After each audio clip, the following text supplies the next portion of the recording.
Salut et bienvenue sur Infomaniac. Donc petit tuto cette fois-ci sur le modifier Edge Split, qui est super intéressant. En cherchant tout seul, on a beaucoup de mal à comprendre comment il fonctionne, et je vais vous donner des secrets, vous allez voir.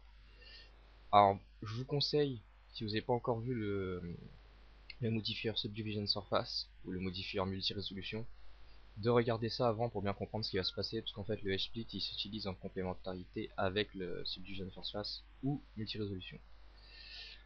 Alors, je vais devoir expliquer un petit peu la base du Subdivision Surface quand même.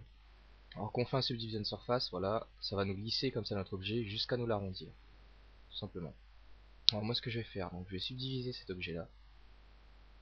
Alors hop, subdivide, un coup, voilà, ça ira très bien. Voilà.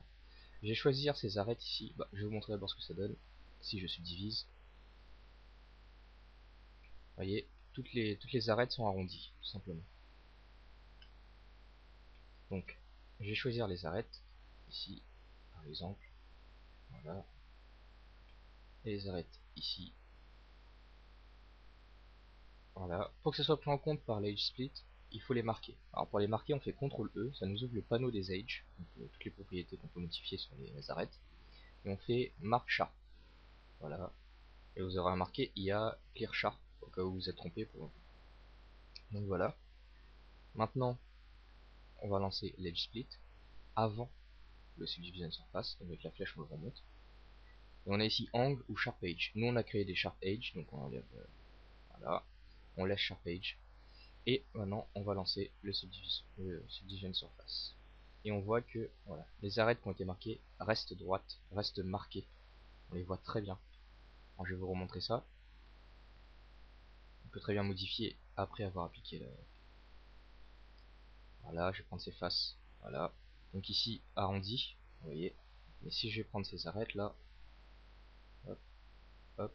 Alors pour choisir tout le tour de l'objet, je vous réexplique le truc, c'est j'appuie sur Alt et je clique sur l'arête. Et ça choisit, c'est le Edge Loop ça s'appelle.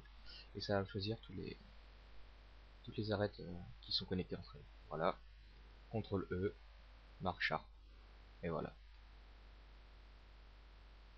Tout simplement.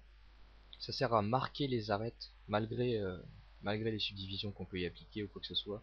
Les arêtes sont toujours fortes et toujours bien visibles. Donc tout simplement.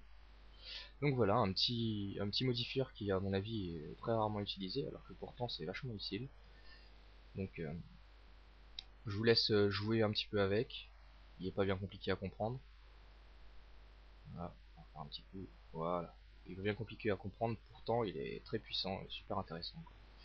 Donc voilà, mais pareil, j'espère que vous avez vu le Subdivision Surface avant, parce que vous avez peut-être pas tout compris comment ça marche, Subdivision Surface. De toute façon, si vous n'avez pas compris comment ça marche, vous pouvez toujours retourner au Subdivision Surface et revenir à l'Split pour mieux comprendre. Mais il n'y a rien de bien compliqué, c'est super puissant, super intéressant. Donc voilà, à bientôt pour un nouveau tuto.